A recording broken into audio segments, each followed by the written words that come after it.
சென்னையில் நடந்த கொடூரம். சென்னை அடையார் இந்திரா நகர் நிழல் சாலை சந்திப்பில் ஜனவரி 26ஆம் தேதி காலை சாலை ஓரத்தில் ரத்தம் வெளியேறி சாக்கு மூட்டை ஒன்று கிடப்பதாக அடையார் காவல்துறையினருக்கு தகவல் கிடைத்தது.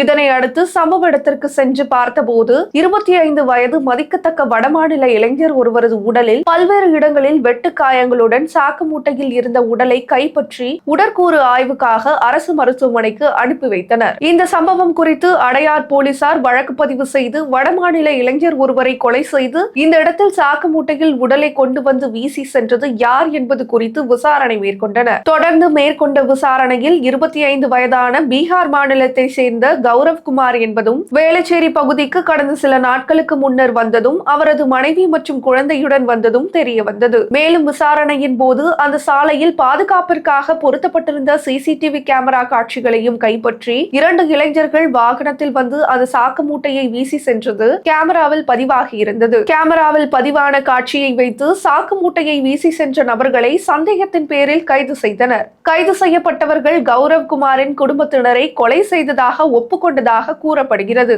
மேலும் கௌரவ்குமாரின் நண்பர் என்று கூறப்படும் சிக்கந்தர் உட்பட 5 பேர் இந்த கொலையை செய்துள்ளதாக போலீசார் கூறியுள்ளனர். தொடர்ந்து வடமாநில இளைஞர்களிடம் விசாரணை மேற்கொண்டதில் கௌரவ்குமாரின் மனைவி மற்றும் 2 வயது ஆண் குழந்தையும் கொலை செய்ததாக கூறினர். தொடர்ந்து உடலை அடையாறு இந்திரா நகர் பகுதியில் வீசியதும் அவரது மனைவி உடலை குப்பை தொட்டியில் வீசியதாகவும் அவரது மகன் உடலை மத்திய கைலாஷ் பகுதியில் உள்ள பக்கிங்காம் கால்வாயில் வீசியதாகவும் அவர்கள் கூறினர். மேலும் சிக்கந்தர் முனிதாவை பாலியல் வன்கொடுமை மற்றும் கொலை செய்ய முயன்றதாக போலீசார் தெரிவித்தனர். அவரது உடல் மீட்கப்பட்ட பிறகு பிரேத பரிசோதனை அடிப்படையில் மட்டுமே பாலியல் வன்கொடுமை செய்யப்பட்டுள்ளாரா என்பதை உறுதிப்படுத்த முடியும் என காவல்துறை அதிகாரி கூறினர். கைது செய்யப்பட்டவர்களை சிக்கந்தர், நரேந்திரகுமார், ரவீந்திரநாத் தாகூர், விகாஸ் என போலீசார் அடையாளம் காணப்பட்டுள்ளனர். இவர்கள் அனைவரும் பீகாரை சேர்ந்தவர்கள். 5வது நபரிடம் விசாரணை நடத்தப்பட்டு வருகிறது. கொலையில் மேலும் சந்தேக நபர்கள் யாராவது இருக்கிறார்களா என்பதை கண்டறிய